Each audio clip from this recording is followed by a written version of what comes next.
என் வீட்டார் அனைவரும் ஓயாமல் நன்றி சொல்வோம். நானும் என் வீடும் என் வீட்டார் அனைவரும் ஓயாமல் நன்றி சொல்வோம். ஒரு கரு போல காத்தீரே நன்றி, என்னை சிதையாமல் சுமந்தீரே நன்றி. ஒரு கரு போல காத்தீரே நன்றி, என்னை சிதையாமல் சுமந்தீரே நன்றி. எபினேசரே எபினேசரே, இந்நாள் வரை சுமந்தவரே. எபினேசரே எபினேசரே, என் நினைவாயிருப்பவரே. நன்றி நன்றி நன்றி, இதயத்தில் சுமந்தீரே நன்றி. நன்றி நன்றி நன்றி, கரு போல சுமந்தீரே நன்றி.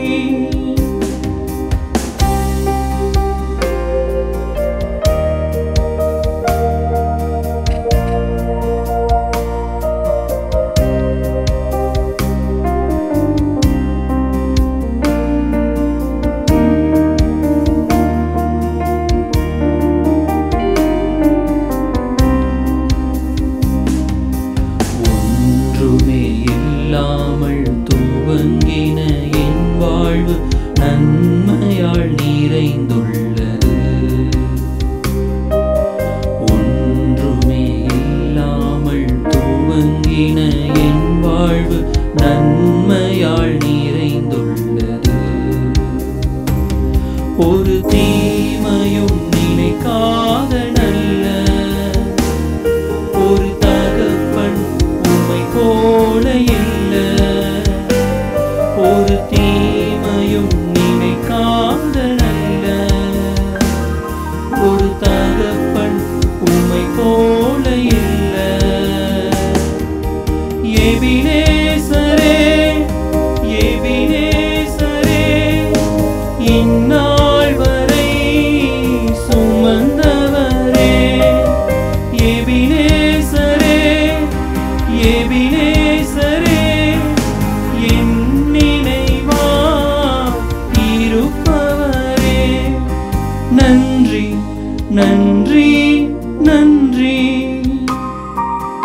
இதயத்தில் சுமந்தீரே நன்றி. நன்றி நன்றி நன்றி, கரு போல சுமந்தீரே நன்றி.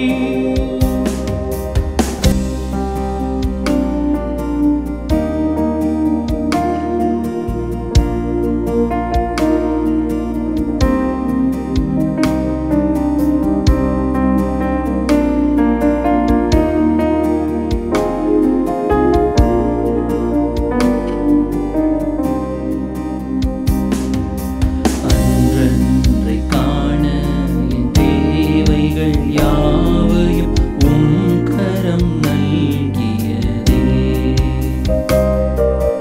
அன்றன்றை காண என் தேவைகள் யாவையும் உம் கரம் நல்கியதே. நீர் நடத்திடும் வீரங்களை சொல்ல பூரண வார்த்தையே இல்ல. நீ நடத்திடும் வீரங்களை சொல்ல பூரண வார்த்தையே இல்ல.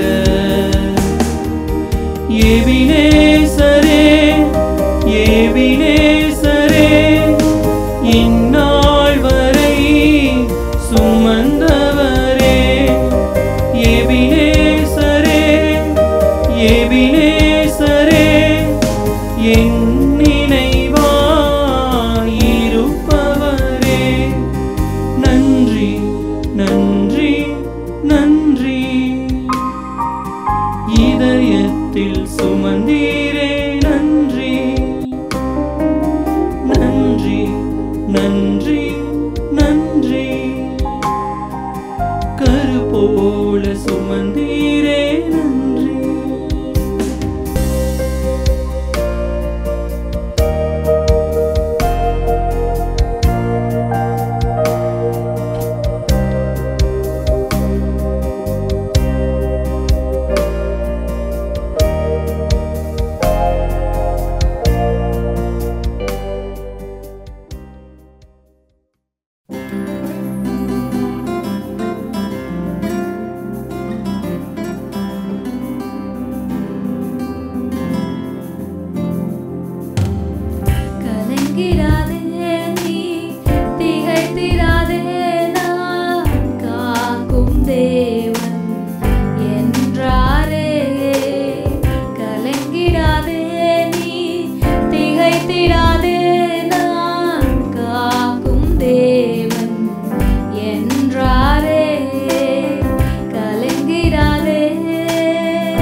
ஆண்டவராய் இயேசு கிறிஸ்துவின் இனிய நாமத்தினாலே உங்கள் அனைவருக்கும் என் அன்பான வாழ்த்துக்கள். இந்த மூன்றாவது செய்தி வேளையிலே கடந்த முதலாம் செய்தியிலே நாம் கடவுளுடைய நித்தியமான மீட்பு, கடவுளுடைய நித்தியமான அன்பு, கடவுளுடைய நித்தியமான பாதுகாப்பு எப்படி என்பதை காணாமற் போன ஆட்டின் உவமையிலிருந்து நாம் கற்றுக்கொண்டோம். நம்முடைய வாழ்க்கையில் அநேக நேரத்தில் ஏற்படுகிற தடுமாற்றங்கள் எங்கு நமக்கு ஏற்படுகிறது? முக்கியமாக பொருளாதார ரீதியாக பணம் சார்ந்த விஷயங்களிலே நாம் எப்படிப்பட்டவர்களாய் நாம் நடந்து கொள்ள வேண்டும் என்ற காரியத்தை லூக்கா 12ஆம் அதிகாரத்தில் வருகிற பொருளாசையை குறித்து ஆண்டவர் சொன்ன உவமையிலிருந்து நாம் கற்றுக்கொண்டோம். பொருள் நம் வாழ்வில் தேவைதான். ஆனால் அது தீமையானதாக எப்பொழுது மாறும் என்றால், நாம் சுயநலம் மிக்கவர்களாக சுய பலத்தை நாடி பணத்தை மட்டும் பலமாக எண்ணுகிற பொழுது அது சுய அழிவை கொண்டு வந்து நம்மை கடவுளை விட்டு பிரித்துவிடும் என்று நாம் கற்றுக்கொண்டோம். இந்த வேளையிலேயும் இப்பொழுது இப்படிப்பட்ட சூழல்கள் மத்தியிலே நான் இடராமல் எப்பொழுதும் ஆண்டவரை சந்திக்க ஆயத்தம் உள்ளவனாய் நான் இருக்க வேண்டுமென்றால் நான் என் வாழ்க்கையில் என்ன செய்ய வேண்டும்? நம் எல்லோருக்கும் ஒரு எதிர்நோக்கு உண்டு. ஒரு நாளில் ஆண்டவர் மறுபடியுமாய் இந்த உலகத்திற்கு வருவார். அவரை நாம் அனைவரும் சந்திக்க வேண்டும், அவரோடு செல்ல வேண்டும் என்ற ஒரு மிகப்பெரிய ஆர்வமும் ஆசையும் உள்ளவர்களாய் நாம் வாழுகிறோம். அப்படிப்பட்ட நிலையிலே நாம் ஆண்டவரை சந்திக்க போகும் பொழுது எப்படிப்பட்ட ஆயத்தம் உள்ளவர்களாய் இருக்க வேண்டும் என்பதை இந்த மூன்றாம் உவமையிலிருந்து நான் உங்களுக்கு கற்றுக் கொடுக்க விரும்புகிறேன். மத்தேயு எழுதின சுவிசேஷம் 25ஆம் அதிகாரத்தில் வருகிறதான 10 கன்னியர்கள் குறித்த உவமையிலே நாம் இந்த உண்மையை நாம் படித்து கொள்ளலாம். இப்போது இந்த 25ஆம் அதிகாரம் 1 இந்த வசனங்களிலே வருகிற கிட்டத்தட்ட ஒரு 11ஆம் வசனம் வரைக்கும் வருகிறதான அந்த வசனங்களில் வருகிறதான இந்த சம்பவம் இந்த 10 கன்னிகைகளை குறித்து. முதல் 5 கன்னிகைகள் புத்தி உள்ளவர்களாகவும் அடுத்த 5 கன்னியர்கள் புத்தி இல்லாதவர்களுமாக இங்கு சுட்டி காட்டப்படுவதை நாம் பார்க்கிறோம். இவர்கள் தங்கள் விளக்குகளை எடுத்துக்கொண்டு மணவாளனை வரவேற்க போகிற திருமண ஊர்வலத்திலே பங்கெடுக்கிற ஒரு 10 கன்னியரை குறித்து நாம் இதிலே படிக்கிறோம். இப்போது இதற்கு போவதற்கு முன்பதாக இது எந்த நிகழ்வின் அடிப்படையிலே இந்த உவமையை ஆண்டவர் இந்த ஊர்வலத்திலே போகிற இந்த தீவட்டிகளை எடுத்துக்கொண்டு போகிற கன்னியரை ஒப்பிட்டு பேசுகிறார் என்று சொல்லி பார்ப்போம் என்றால், 24ஆம் அதிகாரத்திலே நீங்கள் பார்ப்பீர்கள் என்றால் கடைசி நாட்களை குறித்ததான ஒரு மிகப்பெரிய போதனையை ஆண்டவர் தம்மை சீஷர்களுக்கு அவர் சொல்லுவார். எப்படிப்பட்ட நிலையிலே உலகம் இருக்கும், என்னென்ன விதமான அடையாளங்கள் இருக்கும், எப்படிப்பட்டவர்களாய் மனிதர்கள் இருப்பார்கள் என்று தன்னுடைய 2ஆம் வருகையை குறித்த அடையாளங்களை எல்லாம் சொல்லிவிட்டு தான் 25ஆம் அந்த அதிகாரத்திலே இந்த நிகழ்வை அவர் சொல்லுகிறார். பொதுவாக யூத திருமணங்கள் 2 கட்டங்களை கொண்டது. ஒன்று என்ன அப்படின்னா, முதல் கட்டம் என்னென்னா மன ஒப்பந்தம் என்ற ஒரு கட்டம். அது என்னென்னா, ஒரு பெண் இந்த மன ஒப்பந்தத்தின் போது தான் மன ஒப்பந்தம் ஆகும்போதே ஒரு பெண் ஒருத்தருக்கு மனைவியாகிறாள் என்று. ஆனால் அவள் தந்தை வீட்டில் தான் இருப்பாள். அதுதான் நம்ம மரியாள் யோசேப்பு சம்பவத்தில் நம்ம பார்க்குறோம். அந்த மன ஒப்பந்தம் நம்ம பாஷையில் சொல்ல போனால் நிச்சயதார்த்தம் நடக்கும் பொழுதே பெண் ஒருவனுக்கு மனைவியாகி விடுகிறாள். எனினும் முறைப்பிரகாரமான திருமணச் சடங்கு நடைபெறும் வரைக்கும் தன் தந்தையின் வீட்டில்தான் அவள் தங்கியிருப்பாள். சில வேளை இது 2 கட்டங்களாக கூட மாறும், சில ஆண்டுகள் கூட மாறும் அப்படின்னு சொல்கிறாங்க. அடுத்து 2ஆம் கட்டம் என்ன அப்படின்னு சொன்னால், இந்த திருமணம் நடைபெறும் பொழுது இந்த கொண்டாட்டங்கள் 3 கட்டங்களை கொண்டது.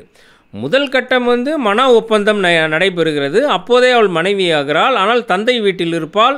சில நாட்கள் அல்ல, சில மாதங்களோ அல்ல, சில வருடங்கள் கூட சில சமயத்தில் தங்கி இருக்கக்கூடும். 2ஆம் கட்டம் திருமண வைபவம் நடைபெறும் பொழுது அந்த 3 கட்டங்களாக நடைபெறும். ஒன்று திருமண ஊர்வலம் ஒன்று நடைபெறும். அடுத்து மணமகனின் பெற்றோர் வீட்டில் நடைபெறும் திருமண நிகழ்வு, இது வந்து 2வது நிகழ்வு. அடுத்து வந்து 7 நாட்கள் நடைபெறும் திருமண விருந்து. இதுதான் 3 கட்டங்களாக இந்த திருமணங்கள் பிரிக்கப்படுகிறது. இந்த வைபவம் நடக்கும்போது ஒரு ஊர்வலம் நடக்கும். அடுத்து மணமகனின் பெற்றோர் வீட்டில் நடைபெறும் திருமண நிகழ்வு. அடுத்து 7 நாட்கள் நடைபெறும் திருமண விருந்து. இப்போது இந்த 7 நாட்கள் நடைபெறும் திருமண விருந்து கொண்டாட்டத்திற்கு மணமகளை வந்து மணமகன் வந்து என்ன செய்வார்னா அழைத்து வர வேண்டும். அவருடைய வீட்டிற்கு அந்த கொண்டாட்டத்திற்கு அவர் அழைத்து வர வேண்டும். இப்போ அப்படி அழைத்து வர மணமகன் மணமகளை தேடி அவர் வீட்டிற்கு வந்து அழைத்து செல்லும் பொழுது நடைபெறுகிற அந்த நிகழ்வில்தான் இந்த விளக்குகளை ஏந்தி கொண்டு போகிற இந்த கன்னியரை குறித்த அவர்களுடைய பங்களிப்பு அங்கு வருகிறது. இதன் அடிப்படையில் தான் இந்த ஓமை இங்கு வந்து சொல்லப்பட்டிருக்கிறது. இப்போது இந்த திருமண கொண்டாட்டத்திற்கு மணமகனையும் மணமகனையும் அழைத்து வரும்போது கையில் விளக்கோடு இந்த தோழியர்கள் வந்து அதை சுமந்து கொண்டு போவார்கள். அதில் தான் இந்த 5 புத்தி உள்ளவர்கள் 5 புத்தி இல்லாதவர்கள் என்று சொல்லி நாம் பார்க்கிறோம். இப்போது இதில் வந்து புத்தி உள்ளவர்கள் சரியான நிலையிலே செயல்பட்டவர்கள், அவர்கள் வந்து தங்கள் தீவெட்டிகளோடு தங்கள் தேவையான எண்ணெய்களை எடுத்துக்கொண்டு போனவர்கள். இந்த புத்தி இல்லாதவர்கள் வந்து என்ன அப்படின்னா எண்ணெய் எதுவும் எடுத்து வராமல் அப்படின்ற அந்த நிலையில் அல்ல, இவர்கள் எடுத்து வந்தார்கள். ஆனால் அவர்கள் எடுத்து வந்த எண்ணெய் வந்து அவர்களுக்கு பற்றாக்குறை ஏற்படுகிறது, விளக்கு அணைந்து போகிறது, அவர்கள் அந்த கொண்டாட்டத்திற்குள் பங்கெடுக்க முடியவில்லை. இப்போது இதை வந்து எப்படின்னா புத்தியுள்ளவர்கள் அப்படின்னு சொல்லும்போது இப்படி தங்கள் அறிவு ஞானத்தோடு செயல்பட்டவர்கள், புத்தி இல்லாதவர்கள் போது ஒரு முட்டாளை போல் செயல்பட்டவர்கள் என்று நாம் சொல்ல முடியாது. இதை எப்படி பிரிக்கணும் அப்படின்னு சொன்னால் சரியான ஞானம் உள்ளவர்கள், சரியான ஞானம் இல்லாதவர்கள் அப்படின்னு தான் நம்ம வந்து இதை பிரிக்க முடியும். இப்போ பாருங்கள், சரியான ஞானம் உள்ளவர்கள் சரியான ஞானம் இல்லாதவர்கள் அப்படின்னு நம்ம இதை பிரித்தோம்னா இப்போ இந்த இரு சாராருமே வந்து மணவாளனை குறித்த அறிவு இவர்களுக்கு இருந்தது, அவரை சந்திக்க வேண்டும் என்ற ஆவல் 2 சாராருக்குமே இருந்தது. இப்போது இவர்களுடைய எல்லாருடைய தீவட்டிகளும் வந்து எரிந்து கொண்டு தான் இருந்தது. இப்போ இதில் வந்து புத்தி இல்லாதவர்கள் வந்து தீவட்டி இல்லாமல் எண்ணெய்க்கு பதிலாக தண்ணியெல்லாம் கொண்டு போகல, அவர்களும் தீவட்டியை கொண்டு போனார்கள், அவர்களும் எண்ணெயை கொண்டு போனார்கள், அவர்கள் விளக்கும் எரிந்து கொண்டு தான் இருந்தது. ஆனால் செயல்பாடுகளிலே வந்து ஒரு வித்தியாசத்தை நாம் பார்க்கலாம். என்ன அப்படின்னா அந்த செயல்பாடுகள் தான் அறிவுள்ளவர்களாக அறிவை அடிப்படையாக கொண்டு செயல்பட்டவர்கள், அறிவோடு கூடிய ஞானத்தோடு செயல்பட்டவர்கள், அப்படி தான் நம்ம வந்து இதை பிரிக்க முடியும். புத்தி உள்ளவர்கள் வந்து ஞானமாய் செயல்பட்டவர்கள், புத்தியற்றவர்கள் அறிவோடு மட்டும் செயல்பட்டவர்கள். இப்போது இந்த புத்தியற்றவர்கள் என்ன செஞ்சுருக்கலாம் அப்படின்னா, புத்தியற்றவர்கள் என்ன செய்கிறார்கள்னா எண்ணெய் இருந்ததால் தான் விளக்கு எரியும் என்று அவர்கள் அறிந்திருந்தார்கள். ஆனால் அந்த எண்ணெய் வந்து எப்பொழுது வேண்டுமானாலும் தீர்ந்து போகும் என்ற அந்த இயல்பு அறிவு அவர்களுக்கு இல்லாதிருந்தது. இப்போது இன்னொன்று என்ன அப்படின்னா இருப்பவை போதும் என்ற அந்த ஒரு எண்ணத்தோடு இருந்தவர்கள், அவர்கள் இதை வச்சு சமாளிச்சுக்கலாம் அப்படின்னு அவர்கள் இருந்தார்கள். இப்போ அதை தான் நம்ம எங்கே வாசிக்கிறோம்னா 3ஆம் வசனத்தில் நம்ம வாசிக்கிறோம். 3ஆம் வசனத்தில் எப்படி அதை நம்ம வாசிக்கிறோம்? 25ஆம் அதிகாரம் 3ஆம் வசனத்தை வாசிங்க. புத்தி இல்லாதவர்கள் தங்கள் தீவட்டிகளை எடுத்துக்கொண்டு போனார்கள், எண்ணெயையோ கூட கொண்டு போகவில்லை. ஆமாம், தீவட்டியை எடுத்துக்கொண்டு போனார்கள், எண்ணெயை வந்து என்ன செய்யல அவர்கள் கொண்டு போகவில்லை. இல்லை, இப்போ அடுத்து புத்தி உள்ளவர்கள் எப்படி என்ன செய்யறாங்க பாருங்க. 4ஆம் வசனத்தை வாசிங்க. புத்தி உள்ளவர்கள் தங்கள் தீவட்டிகளோடும் கூட தங்கள் பாத்திரங்களில் எண்ணெயையும் கொண்டு போனார்கள். இல்ல, தீவட்டிகளோடு தங்கள் பாத்திரங்களில் எண்ணெயையும் அவர்கள் கொண்டு போனார்கள் அப்படின்னு பார்க்குறோம்ல. இப்போ இந்த அறிவை மாத்திரம் விளக்கு எரியணும், அதுக்கு கொஞ்சம் எண்ணெய் வேணும் அப்படின்ற குறைந்தபட்ச அந்த அறிவோடு செயல்பட்டவர்கள்.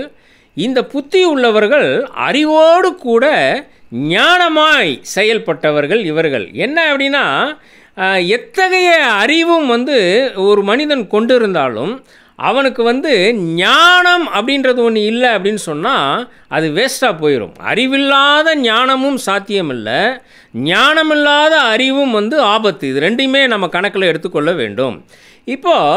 இப்போ நாம் வாழ்கிற இந்த உலகத்தில் பார்த்திங்கன்னா அறிவு மிக்கவர்கள் அதிகம், ஆனால் ஞானம் உள்ளவர்கள் கம்மி இல்லை.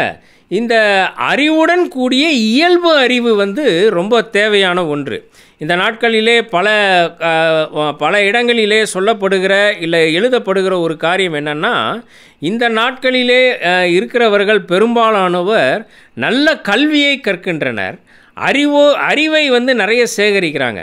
ஆனால் அதை எப்படி செயல்முறைப்படுத்துவது என்ற இயல்பு அறிவு இல்லாதவர்களாய் அவர்கள் அநேகர் இருக்கிறார்கள் என்று சொல்லப்படுகிறது. அதாவது அறிவு மிக்கவர்கள் அதிகம், ஞானம் உள்ளவர்கள் குறைவு என்ற ஒரு காலகட்டத்திலே நாம் வாழுகிறோம். இப்போது இதே தான் இங்கேயும் நாம் பார்க்கும் பொழுது இவர்களுக்கு வந்து தீவட்டியை கொண்டு போனார்கள், இவர்கள் வந்து எண்ணெயையும் கொண்டு போனார்கள். அதனால் வந்து இவர்கள் எதுவுமே கொண்டு போகாமல் தங்கள் விளக்கு எரிய வேண்டும் என்ற எண்ணம் இல்லாமல் எண்ணத்தோடு அவங்க போல. ஆனால் இதெல்லாம் கொண்டு போனாங்க. ஆனால் அவைகள் எவ்வளவு தேவை, எப்பொழுது தேவை, இதெல்லாம் அவர்களுக்கு அந்த கணக்கீடு இல்லாததினாலே, அந்த ஞானம் இவர்களுக்கு இல்லாததினால்தான் இவர்கள் புத்தியற்றவர்கள் என்று சொல்லப்படுகிறது. இப்போது இந்த ஞானம் உள்ளவர்களாக இருந்த இந்த புத்தி உள்ளவர்கள் பார்த்தீங்க அப்படின்னு சொன்னால் இவைகளையெல்லாம் கணக்கிட்டு கொண்டு தான் இவர்களுடைய செயல்பாடு அங்கே இருந்திருக்கிறது. அதனால தான் அப்போஸ்தலனாகிய பவுல் வந்து எபேசியருக்கு எழுதின நிருபம் 5ஆம் அதிகாரம் 15ஆம் வசனத்தை வாசிங்க. எபேசியர் 5ஆம் அதிகாரம் 15ஆம் வசனத்தை வாசிங்க. ஆனபடியினாலே நீங்கள் ஞானமற்றவர்களைப் போல நடவாமல் ஞானமுள்ளவர்களைப் போல கவனமாய் நடந்து கொள்ள பார்த்து. ஆமா, நீங்கள் ஞானமற்றவர்களைப் போல் நடவாமல் ஞானம் உள்ளவர்களைப் போல் கவனமாய் நடந்து கொள்ள பார்த்து. ஏன் இங்கே வந்து பவுல் வந்து அறிவோடு செயல்படுங்கள் அப்படின்னு சொல்லியிருக்கலாம், ஆனால் இங்கே ஞானம் என்பதை சொல்லுகிறார்.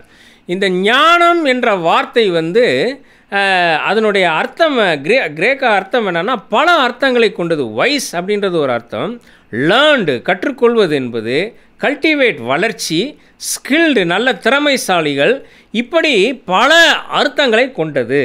அதே சமயத்தில் 17ஆம் வசனத்தில் நீங்கள் பார்ப்பீர்கள் என்றால் இந்த ஞானம் என்பதற்கு ஒரு எதிர்வினையான இன்னொரு சொல்லை அங்கே பயன்படுத்துவார். 5ஆம் அதிகாரம் 17ஆம் வசனம். ஆகையால் நீங்கள் மதியற்றவர்களாய் இராமல் கர்த்தருடைய சித்தம் இன்னதென்று உணர்ந்து கொள்ள. ஆமாம், மதியற்றவர்கள் அப்படின்ற ஒரு வார்த்தையை நம்ம அங்கே பார்க்குறோம். அப்போது இந்த ஞானம் அப்புறம் மதியற்றவர்கள் அப்படின்னு சொல்கிறார். ஞானம் உள்ளவர்களாய் நடந்து கொள்ள வேண்டும். மதியற்றவர்கள் அப்படின்னும் போது சென்ஸ்லெஸ், உணர்வு இல்லாதவர்களாக நீங்கள் இருக்கக்கூடாது அப்படின்றார். இப்போ இந்த புத்தியற்றவர்கள் வந்து இந்த நிலையில்தான் அவர்கள் இருக்கிறார்கள், உணர்வற்றவர்களாக, இயல்பு அறிவு இல்லாதவர்களாக இருக்கிறார்கள். ஆனால் புத்தி உள்ளவர்கள் வந்து ஞானம் உள்ளவர்களாக அவர்கள் செயல்படுகிறார்கள். இப்போது இந்த ஞானம் உள்ளவர்களுடைய செயல்பாடு எப்படி இருக்கும் அப்படின்றத தான் இங்கே அப்போஸ்தலனாகிய பவுல் 10ஆம் வசனத்தில் இருந்து நமக்கு அதை அவர் கற்றுக் கொடுக்கிறார். ஒரு ஞானம் உள்ளவன் எப்படிப்பட்டவனாய் இருப்பான் என்று 10ஆம் வசனத்தில் என்ன சொல்றார்? எபேசியர் 5:10 கர்த்தருக்கு பிரியமானது இன்னதென்று, கர்த்தருக்கு பிரியமானது இன்னதென்று நீங்கள் சோதித்து பாருங்கள் அப்படின்றார்.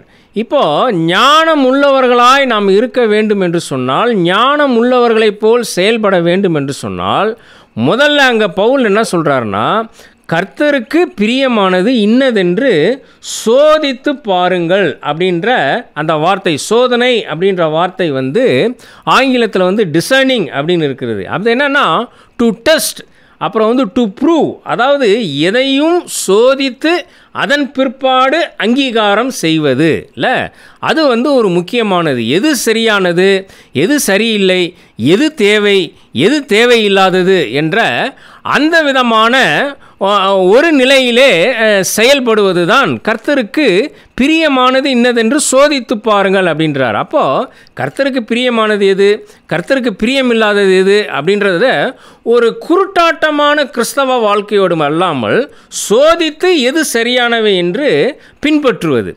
அடுத்து வந்து இந்த ஞானம் உள்ளவர்கள் எப்படி செயல்படுவார்கள் அப்படின்னு சொல்லி நீங்கள் பார்த்தீங்கன்னா 16ஆம் வசனத்தில் என்ன சொல்கிறார் அவர்?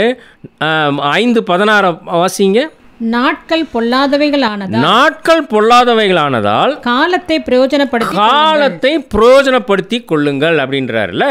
ஒவ்வொரு மணி நேரத்தையும் ஒவ்வொரு காலத்தையும் பிரயோஜனப்படுத்தி கொள்ள வேண்டும், உபயோகப்படுத்தி கொள்ள வேண்டும் என்று சொல்லுகிறார். ஞானமுள்ளவர்கள் ஒன்று சோதித்து பார்ப்பார்கள். அடுத்து ஞானமுள்ளவர்கள் என்ன செய்வார்கள்னா காலத்தை பிரயோஜனப்படுத்தி கொள்வார்கள் அப்படின்னு சொல்லி இங்கு அவர் சொல்லுகிறார். இப்போ இந்த ஒவ்வொரு மணி நேரமும் நம் வாழ்க்கையில் ரொம்ப முக்கியமானது அப்படின்றதுக்கு ஒருவர் ஒரு கால அட்டவணையை இங்கு கொடுத்துருக்கிறார். அதாவது இறைவனை நம்ம பிரியப்படுத்துவதற்கும் மகிமைப்படுத்துவதற்கும் ஒவ்வொரு வாய்ப்பையும் நாம் பயன்படுத்தும் போது நாம் புத்திசாலித்தனமாய் வாழுகிறோம். ஒவ்வொரு வாய்ப்பையும் ஒவ்வொரு ஆப்பர்ச்சுனிட்டியும் நம்ம பயன்படுத்திக்கணும்.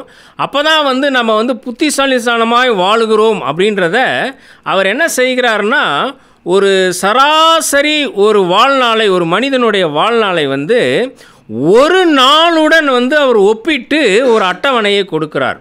ஒரு சராசரி ஒரு மனிதனுடைய வாழ்நாள், அந்த வாழ்நாள் ஒரு 70 வயசு அப்படின்னு சொன்னால் அந்த வாழ்நாளை அந்த வயதுக்கேற்ற ஒரு டைமை அவர் கொடுக்குறார்.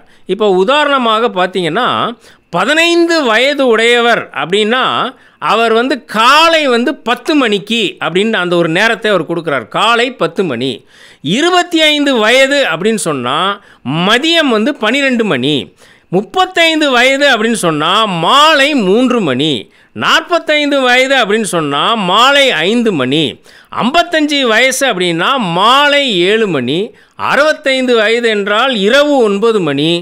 70 வயது என்றால் இரவு 11 மணி.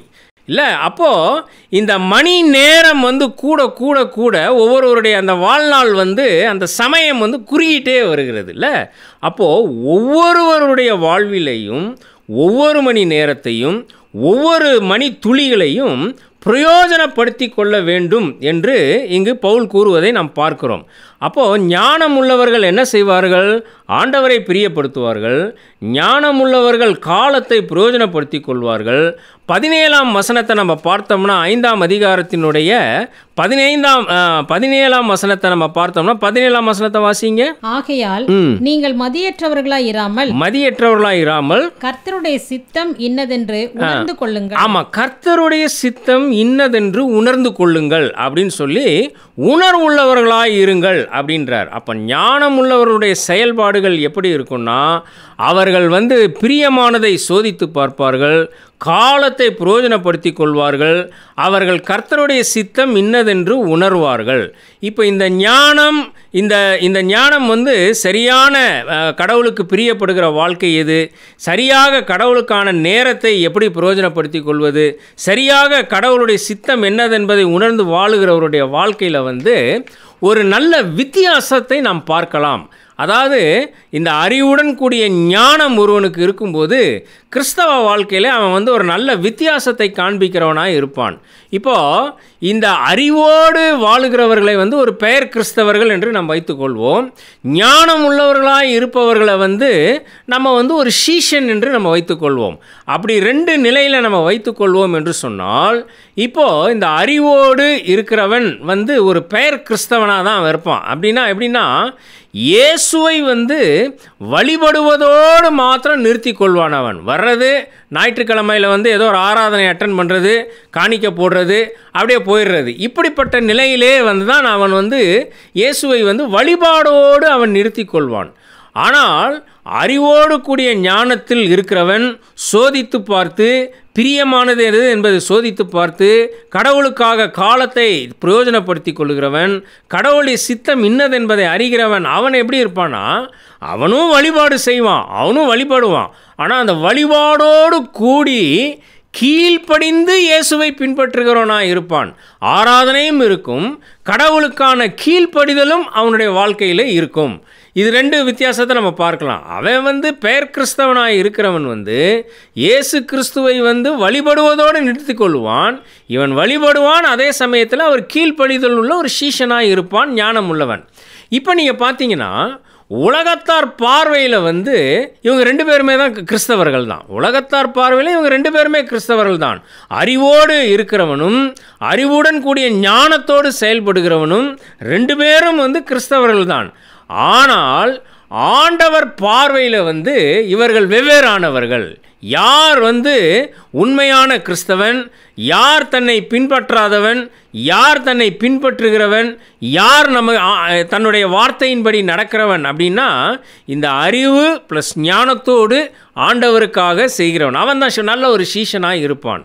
இப்போ அதே மாதிரி பார்த்திங்கன்னா இந்த வெறும் அறிவோடு செயல்படுகிற ஒரு பெயர் கிறிஸ்தவனாய் வாழுகிறவன் எப்படி இருப்பான் அப்படின்னு சொன்னால், உலகத்தோடு எல்லா நிலையிலும் அவன் ஒத்து போயிடுவான். அவன் உலகத்தோடு ஒத்து போயிடுவான். அவனுக்கு வந்து கர்த்தரை பிரியப்படுத்த வேண்டும், கர்த்தருடைய சித்தம் இன்னதென்று தெரிய வேண்டும், அதை பற்றிலாம் அவனுக்கு வந்து பிரச்சனையே இருக்காது. அவன் வந்து உலகத்தோடு ரொம்ப ஒத்து போயிடுவான். ஆனால் இப்போ இந்த அறிவுடன் கூடிய ஞானத்தோடு செயல்பட்டு ஒரு நல்ல சீஷனாக இருப்பவன் வந்து இவனால் வந்து உலகத்தோடு வந்து கண்டிப்பாக ஒத்து போகவே முடியாது. அப்போ இவன் வந்து உலகத்தாரால் வந்து இவன் தவறாக புரிந்து கொள்ளப்படுவான். இப்படி தவறாக புரிந்து கொள்ளப்படுவதனாலே அவன் நிறைய உபத்திரவங்களை அவன் அடைவான்.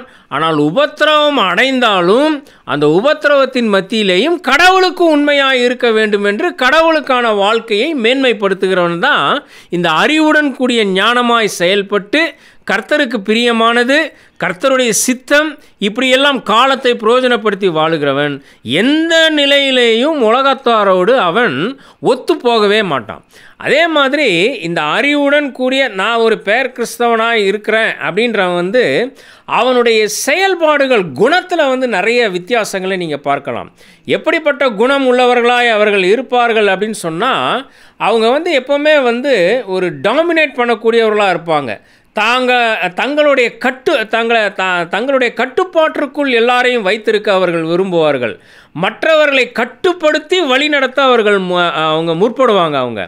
ஆனால் இந்த கடவுளுக்கு பிரியமானது எது என்பதை சோதித்து கடவுளுடைய சித்தம் என்னவென்பதை அறிந்து கடவுளுக்காக ஒவ்வொரு மணி நேரமும் தன்னுடைய நேரத்தை கொடுத்து வாழுகிறவன் அவன் எப்படி இருப்பான் அப்படின்னு சொன்னால், அவன் வந்து எல்லாரையும் கட்டுப்படுத்துகிற அந்த ஸ்தானத்தில் அவன் இருக்க மாட்டான். அவன் என்ன செய்வான்னா தன்னைத்தானே அவன் அடிமைப்படுத்தி கொள்வான். அவன் வந்து எல்லோருக்கும் வந்து ஏதாவது தன்னால் முடிந்த உதவிகளை செய்ய முற்படுவான். இல்லை, அதுதான்.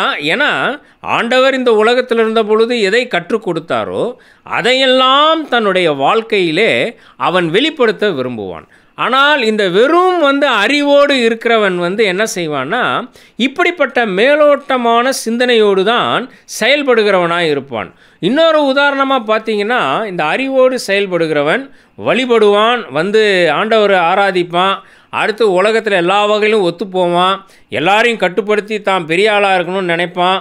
இப்படிப்பட்ட சூழ்நிலையில் இந்த கொடுக்கறத வந்து இந்த காணிக்கை கொடுக்கறதுலையும் பார்த்தீங்க அப்படின்னு சொன்னால், ஏதாவது தனக்கு ஒரு பெரிய ஆசீர்வாதம் கிடைக்குமா அப்படின்ற அந்த ஒரு ஆசீர்வாதத்தை எதிர்பார்த்து அல்லது தன்னை மெச்சிக்கொள்ள வேண்டும் என்ற அந்த நிலையிலே செயல்படுகிறவன் தான் இப்படிப்பட்ட ஒரு பெயர் கிறிஸ்தவன் என்ற அடையாளத்தோடு அந்த அறிவோடு வாழுகிறவன். ஆனால் அறிவுடன் கூடிய ஞானத்தோடு வாழுகிறவன் பிரியமானது எது, சித்தம் இன்னது எது, கடவுளுக்கான காலத்தை எப்படி பிரயோஜனப்படுத்தி கொள்வது என்ற அந்த மனநிலையில் இருப்பவன் இப்படியெல்லாம் எதிர்பார்ப்புகள் இல்லாமல் கடவுளுக்காக கொடுப்பதையே அவன் ஆசீர்வாதமாய் எண்ணுகிறவனாய் தான் அவன் இருப்பான். இப்படி பல நிலைகளிலே இந்த அறிவு உள்ளவர்கள், அறிவுடன் கூடிய ஞானத்தோடு உள்ளவர்கள், இவர்களை வந்து நம்ம வேறுபடுத்தி பார்த்து விடலாம். அதனால தான் பவுல் இங்கே வந்து என்ன சொல்லுகிறார் அப்படின்னு சொன்னால், ஞானமற்றவர்களைப் போல் நடவாமல் ஞானம் உள்ளவர்களைப் போல் கவனமாக நடந்து கொள்ள வேண்டும் அப்படின்றார். இப்போ இந்த கவனமாய் நடந்து கொள்ள வேண்டும் என்கிற போது எல்லாவற்றிலேயும் அவர்கள் சோதித்து பார்க்கிறவர்கள், கடவுளுக்கு பிரியமானது எது என்பதை பார்ப்பவர்கள், கடவுளுக்கு சித்தமானது எது என்பதை உணர்ந்து செயல்படுபவர்கள், அதே மாதிரி காலத்தை ஆண்டவருக்காக பிரயோஜனப்படுத்தி கொள்ளுகிறவர்கள். இப்போது இந்த நிலையில்தான் இந்த சரியான ஒரு ஞானத்தோடு செயல்படுகிறவர்களுடைய வாழ்க்கை இருக்கும். இங்கேயும் இந்த புத்தியுள்ள இந்த கன்னியர்களுடைய வாழ்விலே அந்த அறிவோடு கூடிய ஞானம்தான் அவர்களை சரியாக செயல்பட வைத்தது. இந்த நாட்களிலே நாம் வெறும் ஒரு கிறிஸ்தவத்தை குறித்த ஒரு மேலோட்டமான அறிவோடு நாம் இருந்தோம் என்று சொன்னால், கிறிஸ்தவன்தான், எல்லாம் எனக்கு பைபிள் ஓரளவுக்கு தெரியும் தான், என்னால் எல்லாம் செய்ய, இதெல்லாம் ஒரு மேலோட்டமான நிலையில் நம்ம இருந்தோம் அப்படின்னு சொன்னால், நம்ம ஞானம் உள்ளவர்களைப் போல ஆண்டவருக்கு பிரியமானவர்களாக நம்ம வாழவே முடியாது. அதை தான் இங்கே பவுல் சொல்லுகிற விதமாய் நாம் சோதித்து பார்க்க மாட்டோம், ஆண்டவருக்கு சித்தம் எது என்பதை உணர்ந்து கொள்ள மாட்டோம், பிரயோஜனப்படுத்தி கொள்ள மாட்டோம், மேலோட்டமான ஒரு வாழ்க்கை வாழ்ந்து கொண்டிருப்போம், வளர்ச்சியற்ற ஒரு கிறிஸ்தவ வாழ்க்கை வாழ்ந்து கொண்டிருப்போம். ஆனால் இந்த அறிவோடு கூடிய ஞானம் எனக்கு இருக்கும் என்று சொன்னால், வளர்கிறவனாக நல்ல ஆண்டவருக்கென்று கனிகளை கொடுக்கிறவனாக நான் விளங்குவேன். அதை தான் 5:9 எபேசியர் 5:9 சொல்கிறாரு, ஆவியின் கனி சகல நற்குணத்திலும் நீதியிலும் உண்மையிலும் விளங்கும் அப்படின்றார். என்னுடைய ஆவிக்குரிய பண்புகள் வெளிப்பட்டு கொண்டே இருக்கும். அப்போது இன்றைக்கி நாம் எப்படிப்பட்ட செயல்பாடு உள்ளவர்களாக இருக்கிறோம்? மேலோட்டமான ஒரு அறிவு உள்ளவர்களாக மாத்திரம் இருக்கிறோமா, இல்லை அறிவுடன் கூடிய ஞானத்தோடு செயல்படுகிறவர்களாக இருக்கிறோமா, இயல்பறிவோடு செயல்படுகிறவர்களாக இருக்கிறோமா? அதை தான் நம்ம இன்றைக்கி கேட்டு பார்க்க வேண்டிய ஒரு முக்கியமான கேள்வியாக இந்த நாளிலே நாம் எடுத்துக்கொள்ள வேண்டும். இந்த ஞானம் இருந்தால்தான் நாம் ஆண்டவருக்கான ஒரு உண்மையான வாழ்க்கையை வாழ முடியும். சரி, இப்போ இரண்டாவதாக இந்த 10 கன்னியருடைய இந்த வாழ்விலிருந்து நாம் கற்றுக்கொள்ளுகிற இன்னொரு முக்கியமான செய்தி என்னவென்று சொன்னால், இந்த 25ஆம் அதிகாரத்தில் பார்ப்பீர்கள் என்று சொன்னால், சரியான ஆயத்தம் என்ற ஒரு காரியத்தை நாம் படித்து கொள்ளலாம். இப்போ இந்த மத்தேயு 25ஆம் அதிகாரத்தினுடைய 5ஆம் வசனத்தை வாசிங்க. மணவாளன் வர தாமதித்த போது. மணவாளன் வர தாமதித்த போது. இப்போ என்ன நடக்குது? இப்போ இந்த மணவாளன் வர தாமதிக்கிறாரு. இப்போ என்ன நடக்குதுன்னா, 5ஆம் வசனத்தில் நம்ம என்ன பார்க்குறோன்னா, எல்லோரும் என்ன செய்தார்கள்? நித்திரை மயக்கம் அடைந்து தூங்கி விட்டார்கள் அப்படின்னு பார்க்குறோம். இப்போ 7ஆம் வசனத்தில் நம்ம திருப்பி என்ன பார்க்குறோம் அப்படின்னு சொன்னால், இப்போ 6ஆம் வசனத்தில் திருப்பியும் நடுராத்திரியிலே ஏதோ மணவாளன் வருகிறார், அவருக்கு எதிர்கொண்டு புறப்பட்டு போங்கள் என்ற சத்தம் உண்டாயிற்று. இப்போ அடுத்து என்ன பார்க்குறோம் அப்படின்னா, இவர்கள் 10 பேருமே எந்திரிச்சிட்றாங்க, 10 பேருமே ஆயத்தமாகிறார்கள், 10 பேருமே தூங்குனாங்க, 10 பேருமே இப்போ மணவாளன் வராருன்னொன்னே ஆயத்தமாகிறார்கள். ஆனால் இதில் எப்படி இந்த புத்தி உள்ளவர்கள் புத்தி இல்லாதவர்கள் வேறுபடுகிறார்கள் அப்படின்னு சொன்னால், இந்த புத்தி உள்ளவர்கள் எந்த நாளிலேயும் எந்த மணி நேரத்திலையும் இவர் மணவாளன் வருவார் என்ற சரியான எதிர்நோக்கு அவர்களிடத்தில் இருந்தது. அவர்கள் எந்திரிக்கிறாங்க, ஆயத்தப்படுறாங்க. புத்தியற்றவர்களுக்கு அந்த எதிர்நோக்கு இருந்தது, ஆனால் அவர்களுடைய செயல்பாடில் வித்தியாசம் என்ன அப்படின்னா, ஒரு குறுகிய எதிர்நோக்கோடு அவர்கள் இருந்து விட்டார்கள். என்னன்னா, ஒரு தவறான கால்குலேஷனுக்கு அவங்க வந்துட்டாங்க. குறிப்பிட்ட நாளைக்குள் வருவார் அப்படின்னு அவங்களாம் ஒரு கணக்கு போட்டுக்கிட்டாங்க. ஆனால் இவங்க எப்படி அப்படின்னா, எந்த வேலையிலும் அவர் வருவார், எப்பொழுது வேணாலும் வருவார் அப்படின்ற அந்த ஒரு சரியான எதிர்நோக்கு இருந்தது. அதை தான் லூக்கா எழுதின சுவிசேஷம் 12ஆம் அதிகாரத்தினுடைய 35ஆம் வசனத்தில் இருந்து நம்ம பார்க்கலாம். 35ஆம் வசனம், லூக்கா எழுதின சுவிசேஷம் 12ஆம் அதிகாரம் 35ஆம் வசனத்தை வாசிங்க. உங்கள் அறைகள் கட்டப்பட்டதாகவும் உங்கள் விளக்குகள் எரிகிறதாகவும் தங்கள் எஜமான் கல்யாணத்திலிருந்து வந்து தட்டும் போது உடனே அவருக்கு திறக்கும்படி எப்பொழுது வருவார் என்று காத்திருக்கிற மனுஷருக்கு ஒப்பாகவும் இருங்கள். எஜமான் வரும்போது விழித்திருக்கிறவர்களாக காணப்படுகிற ஊழியக்காரரே பாக்கியவான்கள். அவர் அறை கட்டிக்கொண்டு அவர்களை பந்தி இருக்க செய்து சமீபமாய் வந்து அவர்களுக்கு ஊழியம் செய்வார் என்று மெய்யாகவே உங்களுக்கு சொல்லுகிறேன். அவர் 2ஆம் ஜாமத்திலாவது 3ஆம் ஜாமத்திலாவது வந்து அவர்கள் அப்படியே இருக்க கண்டால் அவ்வூழியக்காரர் பாக்கியவான்கள்.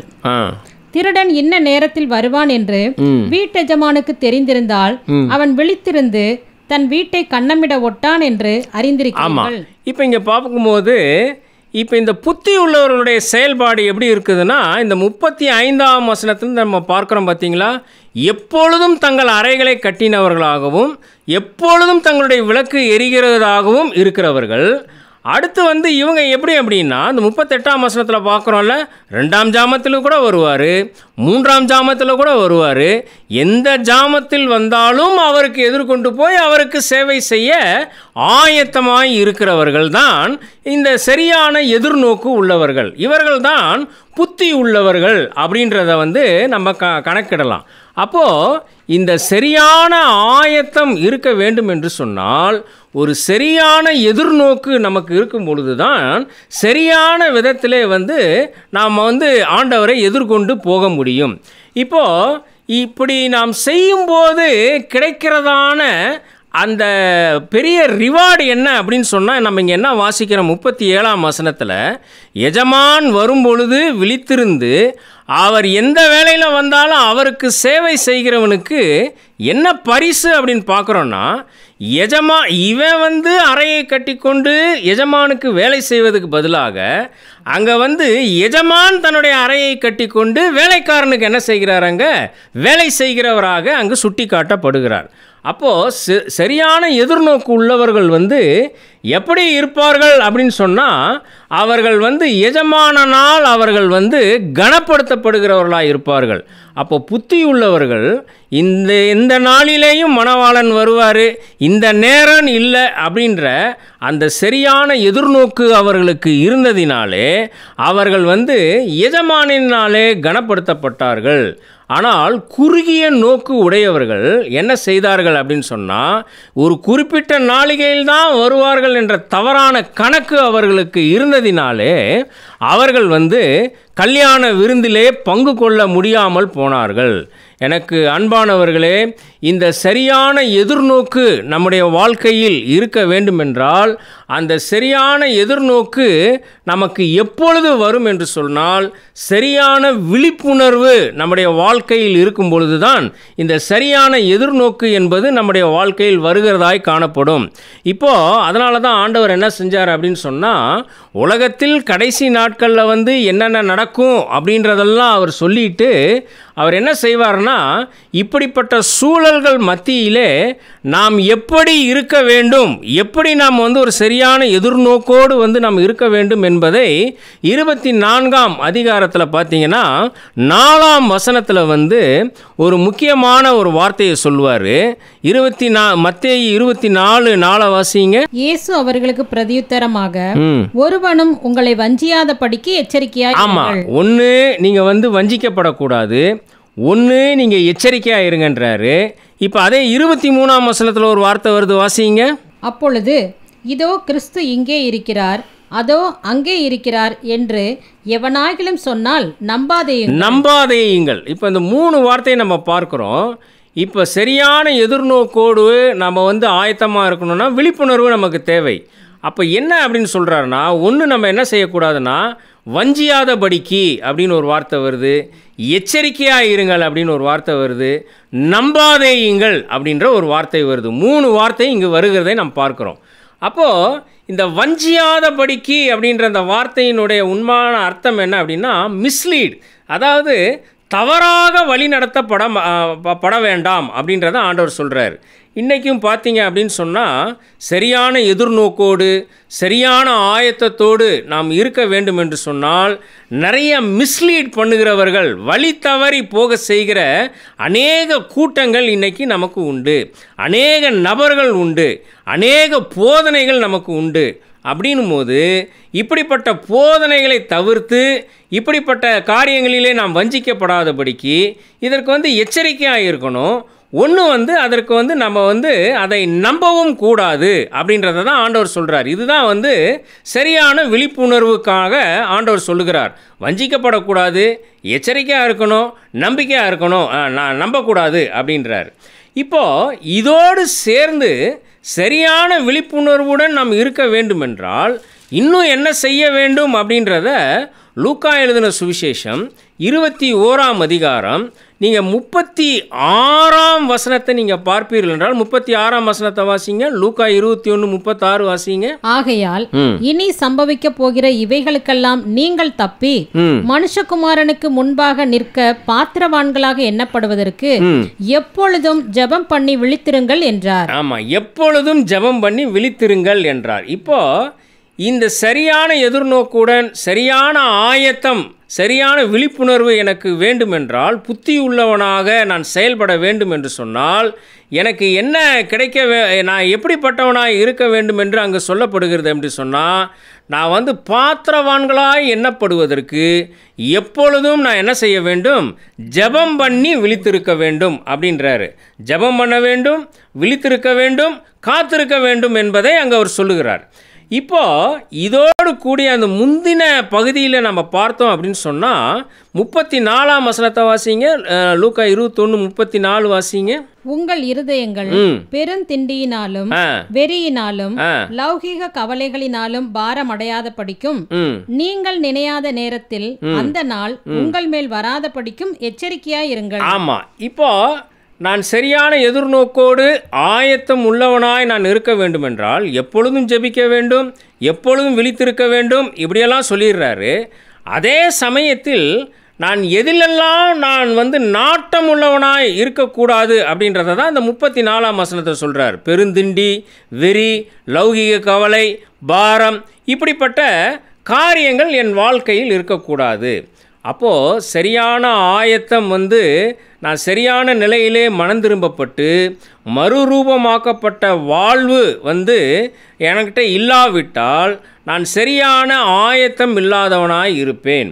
இப்போ இந்த மறுரூபமாக்கப்பட்ட வாழ்க்கை, சரியான மனம் திரும்பின வாழ்க்கை எனக்குள் எப்பொழுதும் இருக்க வேண்டும் என்று சொன்னால் எப்பொழுதும் ஜெபம் பண்ணி நான் விழித்திருக்கிறவனாய் இருக்க வேண்டும். அதுக்கு தான் இங்கே இந்த சரியான எதிர்நோக்கு உள்ளவர்கள் இவர்கள் எப்பொழுதும் என்ன செய்வார்கள் அப்படின்னு சொன்னால், அந்த எதிர்நோக்கோடு கூடிய விழிப்புணர்வுடன் எந்த வஞ்சனைகளுக்கும் இடம் கொடுக்காமல் எச்சரிக்கையாக இருந்து எந்த பொய் உபதேசங்களையும் இவர்கள் நம்பாமல் எப்பொழுதும் விழிப்புணர்வுடன் இருந்து ஜெபம் பண்ணி தங்களுடைய மறுரூபமாக்கப்பட்ட வாழ்க்கையிலே தொடர்ந்து ஈடுபடுகிறவர்களாக இருப்பார்கள்.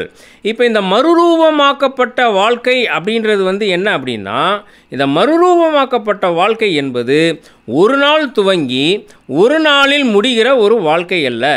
மனம் திரும்புதல் என்பது நம்முடைய வாழ்க்கையின் துவக்கம். மறுரூபமாக்கப்படுகிற வாழ்க்கை என்பது அனுதினமும் என்னுடைய வாழ்க்கையிலே அந்த மனம் திரும்புதலுக்கான அந்த புதிதாக்கப்பட்டு என்ற அந்த புதியதான வாழ்க்கை ஒவ்வொரு நாளும் புதுப்பிக்கப்பட்டு கொண்டே இருக்க வேண்டும்.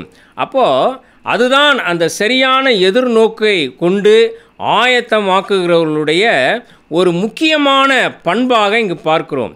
இந்த புத்தி உள்ளவர்கள் அப்படிப்பட்டவர்களாய்தான் அவர்கள் செயல்படுவார்கள். குறுகிய நோக்கம், குறுகிய எண்ணம், ஒரு குறுகிய காலகட்டம் என்றெல்லாம் தங்களுக்குள் வைத்துக்கொண்டு செயல்படாதவர்களாய் இருப்பார்கள். எப்பொழுது எஜமான் வந்தாலும் அவரை எதிர்நோக்குவதற்கு சகலவிதமான ஆயத்தங்களோடு அவர்கள் இருப்பதை நாம் பார்க்கிறோம். இது இரண்டாவதாக நாம் கற்றுக்கொள்ளுகிற காரியம். அடுத்து சரியான இந்த ஆயத்தத்தோடு கூடி சரியான தீர்மானம் நம்முடைய வாழ்க்கையில் இருக்க வேண்டும். அதை தான் இந்த 10 கன்னியருடைய வாழ்க்கையிலே இந்த 25ஆம் அதிகாரம் மத்தேயு 25ற்கு நாம் திரும்பி பார்க்கும் பொழுது இப்போ இங்கே என்ன நடக்கிறது? இவர்கள் என்ன செய்கிறார்கள் அப்படின்னு சொன்னால், இப்போ 8ஆம் வசனத்தை வாசிங்க. 25:8 வாசிங்க. புத்தி இல்லாதவர்கள் புத்தி உள்ளவர்களை நோக்கி, உங்கள் எண்ணெயில் எங்களுக்கு கொஞ்சம் கொடுங்கள், எங்கள் தீவட்டிகள் அணைந்து போகிறதே என்றார்கள். புத்தி உள்ளவர்கள் பிரதியுத்தரமாக, அப்படியல்ல, எங்களுக்கும் உங்களுக்கும் போதாமல் இராதபடி நீங்கள் விற்கிறவர்களிடத்திற்கு போய் உங்களுக்காக வாங்கிக் கொள்ளுங்கள் என்றார்கள். ஆமாம், இப்போ பாருங்க, இவர்களுடைய இந்த புத்தி உள்ளவர்களுடைய தீர்மானம் எப்படி இருக்கிறது அப்படின்னு சொன்னால், இவர்கள்ட்ட இப்போ புத்தி இல்லாதவர்கள் கேட்குறாங்க, எங்களுக்கும் கொஞ்சம் கொடுங்க அப்படின்னு சொல்லி கேட்குறாங்க. இப்போது ஒரு இயல்பாக எடுத்துக்கிட்டோம்னா நம்மளாக இருந்தால் என்ன செஞ்சுருப்போம்? இப்போ என்ன செய்கிறாங்க? இப்போ 10 பேராக இருக்கிறாங்க, இப்போ அந்த 5 பேர் எல்லா ஆயத்தத்தோடு இருக்கிறாங்க, இல்லாமல் இருக்கிறாங்க. இவங்க நம்மனா என்ன செஞ்சுருப்போம்? கொஞ்சம் என்ன செஞ்சுருப்போம்? ஒரு இறக்கம் காட்டியிருப்போம். ஏன்னா நம்முடைய சக தோழிகள் இல்லை, நம்மளோட சக தோழிகள், நம்மளோடைய கூட வருகிறவர்கள் அப்படின்ற அந்த நிலையிலே வந்து நம்ம என்ன செஞ்சுருப்போம் அப்படின்னு சொன்னால் உதவி செய்ய நாடி இருப்போம். ஆனால் இவங்க பாருங்கள், அப்படி வந்து இந்த புத்தி உள்ளவர்கள் வந்து இவர்கள் செய்யவே இல்லை. தங்களுடைய சக தோழிகள் என்று பார்க்கவில்லை, தங்களோடு வேலை செய்கிறவர்கள் என்று பார்க்கவில்லை, தங்களுடைய கடமை தாங்கள் எதற்கு முக்கியத்துவம் கொடுக்க வேண்டுமோ அதற்கு முக்கியத்துவம் கொடுக்கிறார்கள். எந்த விதமான காம்ப்ரமைஸும் அவங்க பண்ணிக்கல. அந்த தீர்மானத்தை வந்து ரொம்ப சரியாக எடுக்கிறாங்க.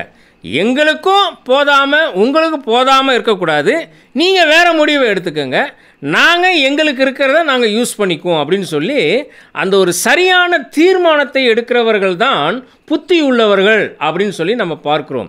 எந்த விதமான காம்ப்ரமைஸுக்கும் வந்து இடம் கொடுக்காதவர்கள் அப்படின்னு. இப்போ நீங்கள் வேதத்திலே நம்ம பார்த்தோம் அப்படின்னு சொன்னால் இப்படி அநேகரை நாம் பார்க்கலாம். இப்போது தானியேலின் புஸ்தகத்தில் தானியேலை குறித்து வாசிக்கும்போது தானியேல் 1ஆம் அதிகாரம் 8ஆம் வசனத்தில் நம்ம வாசித்தோம் அப்படின்னு சொன்னால் தானியேல் வந்து எப்படிப்பட்டவனாக இருந்தான் அப்படின்னு சொல்லி நம்ம பார்த்தோம்னா 1ஆம் அதிகாரம் 8ஆம் வசனத்தை வாசிங்க. தானியேல் 1:8. தானியேல் ராஜாவின் போஜனத்தினாலும் அவர் பானம் பண்ணும் திராட்சை ரசத்தினாலும் தன்னை தீட்டுப்படுத்தலாகாதென்று தன் இருதயத்தில் தீர்மானம் பண்ணிக்கொண்டு தன் இருதயத்தில் தீர்மானம் பண்ணிக்கொண்டு இல்ல. இப்போ இங்கே தானியேலுக்கு முன்பாக இருக்கிற சவால் வந்து ஒரு மிகப்பெரிய சவால் இல்லை. அவன் வந்து என்ன செஞ்சிருக்கலான்னா தன்னுடைய சூழல் என்ன, தான் யார், தான் எப்படிப்பட்ட நிலையில் வந்திருக்கிறோம் என்பதையெல்லாம் உணர்ந்து காலத்துக்கு ஏற்றவாறு நாம் ஒத்து போய்விட வேண்டும். நாம் இருக்கிறது இவ்வளோ பெரிய தூர தேசத்தில் இருக்கிறோம், நமக்கு ஏதாவது நடந்தால் என்ன ஆகிறது, அதனால் இங்கே இருக்கிற சூழலுக்கு ஏற்ற விதமாய் ஒத்து போய்விட வேண்டும் என்று அவன் ஒத்து போகாமல் அங்கே ஒரு வார்த்தை வருது பார்த்தீங்களா, என்ன செய்கிறான், தன் இருதயத்தில் தீர்மானம் எடுத்துக்கொண்டான். எந்த வகையிலேயும் இங்கே இருக்கிற காரியம், இங்கே இருக்கிற இந்த உணவுப் பொருட்களினால் நான் என்ன செய்யப்படக்கூடாது, தீட்டுப்படுத்தக்கூடாது, இதில் காம்ப்ரமைஸே எனக்கு கிடையாது அப்படின்றார். இப்போ இன்னொரு நல்ல உதாரணம் நமக்கு யார் அப்படின்னு சொன்னால் நோவாவை குறித்து நம்ம பார்க்கும் பொழுது அன்றைக்கு நோவா இருந்த காலகட்டங்களிலே நோவா இருந்த உலகம் எப்படிப்பட்ட உலகமாக இருந்தது, கேடு உள்ளதாயும் மனிதனை ஆண்டவர் படைத்ததுக்காக விசனப்படுகிற ஒரு காலகட்டங்களிலே இருந்த ஒரு மோசமான காலகட்டம். ஆனால் நோவாவை குறித்து என்ன வாசிக்கிறோம், தன் காலத்தில் வாழ்ந்தவர்களுக்குள்ளே, அதை வாசிங்க, அதை ஆதியாகமம் 6:9 வாசி. நோவாவின் வம்ச வரலாறு. நோவா தன் காலத்தில் இருந்தவர்களுக்குள்ளே நீதிமானும் உத்தமனுமாய் இருந்தான். உத்தமனுமாய் இருந்தான்ல. தன் காலத்தில் இருந்தவர்களுக்குள்ளே தன் காலத்தவரோடு எந்த விதமான செயல்பாடுகளும் அவன் வந்து வைத்து கொள்ளாமல், ஒத்து போகாமல், தன்னுடைய நீதி தன்னுடைய உத்தமம் என்று அவன் வாழ்ந்த ஒரு வாழ்க்கையை நாம் பார்க்கிறோம். இதே போல் நீங்கள் இப்படி கொஞ்சம் புதிய ஏற்பாட்டிற்கு வந்தீங்கன்னு சொன்னால் இந்த எடுக்கிற தீர்மானத்தில் வந்து ரொம்ப உறுதியாக இருந்த இன்னொரு மனிதர் யார் அப்படின்னு சொன்னால் அப்போஸ்தலனாகிய பவுல். அவர் வந்து என்றைக்கு வந்து அந்த மனம் திரும்புதலின் அனுபவத்தை அவர் அடைந்தாரோ, எப்பொழுது ஆண்டவர் அவரை அழைத்தாரோ, அவர் வந்து எப்பொழுது புறஜாதிகளுக்கான அப்போஸ்தலன் என்று தன்னை அவர் வந்து ஏற்படுத்தி கொண்டு அதற்காக ஊழியம் செய்ய ஆரம்பித்தாரோ, அதில் இருந்து பார்த்தீங்கன்னா அவர்கிட்ட எந்த விதமான காம்ப்ரமைஸும் அவர்கிட்ட இருக்கவே இருக்காது. அவருடைய ஊழியம், அவருடைய அழைப்பு, இதில் எல்லாத்துலேயுமே வந்து எந்த வகையிலேயும் அதை விட்டு கொடுத்து அவர் வந்து கொஞ்சம் கூட கீழே இறங்கி அவர் போகவே மாட்டார். அவர் அது யாராக இருந்தாலும் அதை எதிர்ப்பதிலே அவர் வந்து துணிவு கொண்டவராக இருந்தார். அதுக்கு தான் நமக்கு வந்து நல்ல உதாரணம் என்ன அப்படின்னு சொன்னால், புறஜாதிகளோடு உணவு அருந்துதல் என்ற பிரச்சனையில் வந்து அவர் என்ன செய்வார்னா பேதுருவை வந்து அவர் முகமுகமாய் எதிர்ப்பதை நாம் பார்க்கலாம். பேதுரு வந்து என்ன செய்வார் அப்படின்னு சொன்னால், இந்த எருசலேமிலிருந்து வந்து முக்கியமான தலைவர்கள் வருவதற்கு முன்பதாக புறஜாதிகளோடு உட்கார்ந்து உணவு அருந்துவார். எருசலேமிலிருந்து முக்கியமானவர்கள் வருகிறார்கள் என்ற உடனே இவர் அவாய்ட் பண்ணிவிட்டு அவங்களோட உட்கார்றதை அவாய்ட் பண்ணுவார். இப்போது இதை கேள்விப்பட்ட, இதை குறித்து உணர்ந்த பவுல் என்ன செய்கிறார்னா பேதுருவை வந்து முகமுகமாய் அவர் எதிர்ப்பார். அவர் நீ செய்கிறது தப்புன்னு.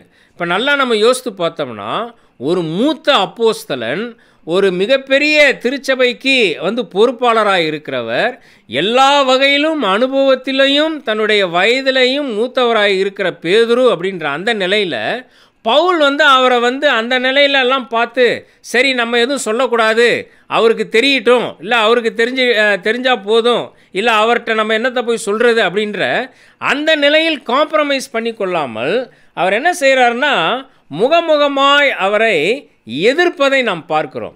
அதே தான் நீங்கள் கொஞ்சம் அவருடைய லைஃப்பில் அடுத்து நீங்கள் வருகிற நாட்களெல்லாம் நீங்கள் அப்படியே பார்க்கும்பொழுது, அதே தான் தன் ஊழியத்திற்காக யார் யார் இடரல் உள்ளவர்களாக இருந்தார்களோ, யார் யார் கொள்கையிலிருந்து விலகி போகிறார்களோ, அவர்கள் யாராய் இருந்தாலும் அவர்களை எதிர்க்க அவர் ஒருபோதும் அவர் பயப்பட்டதே இல்லை. யாரையும் தள்ளிவிடவும் அவர் யோசித்ததே கிடையாது. அதை தான் நம்ம பார்க்குறோம். ஒரு சமயத்தில் மார்க்கு அவருடைய ஊழியத்திலே சரியாக ஃபிட்டின் ஆகலன் போது அவரை இரண்டாவது நற்செய்தி பயணத்துக்கு அழைத்து போக அவர் மறுத்து விடுவார், வேண்டாம் அப்படின்றவார். ஏன்னு சொன்னால் அவன் சரியில்லை அப்படின்றவார். இப்படி எந்த விதத்திலேயும் காம்ப்ரமைஸ் பண்ணாமல் தங்கள் தீர்மானத்தில் உறுதியாக இருக்கிற மக்கள் தான் நம்ம அநேகரை இந்த புதிய ஏற்பாட்டில் நம்ம பார்க்குறோம்.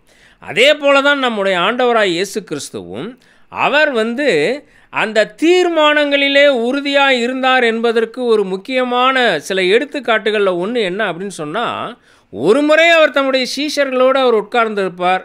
அப்பொழுது அவருடைய தாயும் அவருடைய சகோதரர்களும் வந்தார்கள் அப்படின்னு சொல்லும் பொழுது இயேசு என்ன செய்வார் அப்படின்னு சொன்னால், யார் என்னுடைய யார் என்னுடைய சகோதரர்கள், யார் ஆண்டவருடைய பிதாவின் சித்தத்தை செய்கிறார்களோ அவர்களே என்னுடைய தாயும் என்னுடைய சகோதரர்களுமாய் இருப்பார்கள் அப்படின்றார்ல.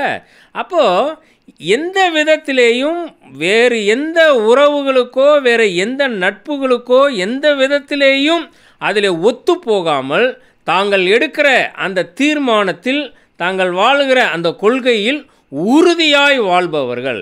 அதுதான் இந்த புத்தி உள்ள கன்னிகைகள் நமக்கு கற்றுக் கொடுக்கிற ஒரு முக்கியமான ஒரு பாடம். சரியான தீர்மானம் எடுக்கிறார்கள். உனக்கு வேணா நீ போய் வெளியே வாங்கிக்கோ, எங்கள்கிட்ட வராத, ஏன்னா நாங்கள் இந்த விருந்திலே பங்கெடுக்க வேண்டும், நாங்கள் எங்கள் கடமையை செய்ய வேண்டும். இந்த சரியான தீர்மானம் எடுக்கிறதுல இன்றைக்கி நம்ம நிறைய நேரத்தில் பின்தங்கி காணப்படுகிறோம். எப்படி அப்படின்னு சொன்னால், கிறிஸ்தவ வாழ்க்கையிலே எந்த நிலையிலேயும் கிறிஸ்துவுக்காக எடுக்கிற தீர்மானத்தில் உறுதியாக இருக்க கற்றுக்கொள்ள வேண்டும். இந்த தீர்மானத்தை நாம் எடுத்து உறுதியாக கிறிஸ்துவுக்காக நாம் வாழ நினைக்கும் போது அதற்கு இடையூறாய் எவ்வளவு நெருக்கமான உறவுகளாக இருந்தாலும், எவ்வளவு பெரிய நபர்களாக இருந்தாலும், எவ்வளவு பெரிய சக்திகளாக இருந்தாலும் அவர்களோடு நாம் என்ன செய்ய முடியாதுன்னா நிச்சயம் ஒத்து போகக்கூடாது. எடுத்த தீர்மானத்தின்படி அந்த தீர்மானத்திலேயே நாம் நிலைத்திருக்கிறவர்களாய் காணப்பட வேண்டும். அதற்கு ஒரு நல்ல இன்னொரு உதாரணம் யார் அப்படின்னு சொன்னால், யோவான் ஸ்நானகன். யோவான் ஸ்நானகனை குறித்து நம்ம என்ன பார்க்கிறோம் அப்படின்னா, ஏரோதுக்கு ரொம்ப நெருக்கமானவன் அவன். ஏரோதினால் சிறை வைக்கப்பட்ட போதும் ஏரோது ரொம்ப பிரியப்பட்டு அவனிடத்தில் பல ஆலோசனைகளை கேட்டு அவன்கிட்ட ரொம்ப க்ளோஸாக இருப்பான். ஆனால் அந்த சமயத்திலேயும் அவன் அவனுடைய தவறை சுட்டி காட்ட ஒருபோதும் அவன் என்ன செஞ்சதில்லைன்னா பயப்பட்டதில்லை. அப்போ யோவான் ஸ்நானகனுடைய முக்கியமான வேலை என்ன அப்படின்னு சொன்னால், மனம் திரும்புதலுக்கான அழைப்பை கொடுத்தவன், அதை ஒரு மேசியா வருவதற்கான ஆயத்த பணியில் இருந்தவன். இந்த ரெண்டு காரியத்தையும் அவன் என்றைக்குமே மறந்து போனதே கிடையாது. அதில் என்றைக்கும் அவன் காம்ப்ரமைஸ் ஆனதே கிடையாது. தன்னுடைய உபதேசத்திலும் தன்னுடைய அழைப்பிலையும் என்றைக்கும் காம்ப்ரமைஸ் ஆகாமல் அந்த ஒரே தீர்மானமாய் செயல்பட்டவர்கள். இவர்களெல்லாம் நம்ம எதுக்கு படிக்கிறோம் அப்படின்னா, இந்த விதமான தீர்மானமான தீர்க்கமான முடிவுகளை நாம் கடவுளுக்காக எடுக்க வேண்டும். இந்த புத்தி உள்ளவர்கள் ஒருவேளை இப்படி யோசிச்சிருந்தாங்கன்னு வைங்க, சரி இவங்களுக்கு கொடுக்காம போயிட்டோம்னா நாளைக்கு இவங்க நம்மகிட்ட பேச மாட்டாங்க, இல்லை இன்னொரு தடவை நம்மளோட சேர்ந்து வரமாட்டாங்க, உறவிலே பிளவு ஏற்படும், இல்லை இதனால் உறவில் பிரச்சனை வரும் அப்படின்னு சொல்லி பின் விளைவுகளை யோசித்து இன்றைக்கி அவர்களோடு நம்ம ஒத்து போயிடுவோம், செஞ்சு ஏதோ ஒன்று பண்ணி விட்ருவோம் அப்படின்ற நிலையிலே அவர்கள் ஒத்து போகாதவர்கள். இன்றைக்கி அநேக நேரத்தில் கிறிஸ்தவ வாழ்க்கையிலே நாம் எடுக்கிற தீர்மானங்களிலே உறுதி இல்லாமல் போவதற்கு இப்படிப்பட்ட நிறைய காரணிகளை நாம் வைத்திருக்கிறோம். நான் சமீபத்தில் ஒருத்தரை குறித்து நான் கேள்விப்பட்டேன். அவர் ஒரு நல்ல முதிர்ந்த விசுவாசி, அப்படி தான் அவரை நான் குறித்து கேள்விப்பட்டிருக்கிறேன். ஆனால் அவரை குறித்து இன்னொருத்தர் சொன்னது என்ன அப்படின்னு சொன்னால், அவங்க ஊரில் நடந்த ஒரு பெரிய திருவிழா, அது ஒரு இந்து மத சார்ந்த திருவிழா, கோயில் திருவிழா. அப்போது அந்த திருவிழாவிற்காக அந்த கிராமத்திலே இவர்கள் வீட்டிற்கு போட்ட அந்த வரியை இவர் என்ன செஞ்சுருக்கிறாருன்னா, இவர் கொடுத்துருக்கிறார், எவ்வளோவோ அவ்வளோ கொடுத்துருக்கிறார். அப்போது என்கிட்ட சொன்னார், கூட இருந்தவர் கேட்டாராம், நம்ம இதுக்கெல்லாம் கொடுக்கலாமா பிரதர், இது எதுக்கு கொடுக்குறீங்க அப்படின் போது, அப்போ அவர் சொல்லியிருக்கிறாரு, ஏதோ ஒன்று டொனேஷன் மாதிரி தான் நான் கொடுத்தேன், ஒருவேளை நான் இதை கொடுக்காம போனேன்னா எனக்கு ஊரில் அந்த பிரச்சனை வரும், இந்த பிரச்சனை வரும், எங்களை ஒதுக்கி வச்சுருவாங்க, இல்லை பல நிலைகளில் நாளைக்கு நல்லது கெட்டதுக்கு வரமாட்டாங்க, இப்படி பல நிலையிலேயே பல காரணங்களை சொல்லி அதை அவர் அதை கொஞ்சம் ஆதரவாக அதுக்கு சொல்லியிருக்கிறாரு, அதை கொஞ்சம் சப்போர்ட் பண்ணி பேசியிருக்கிறார். இல்லை, இப்படி தான் நம்ம பின் விளைவுகளை யோசித்தோம் என்று சொன்னால் நிச்சயமாய் தீர்மானத்தில் நம்ம உறுதியாக இருக்க முடியாது.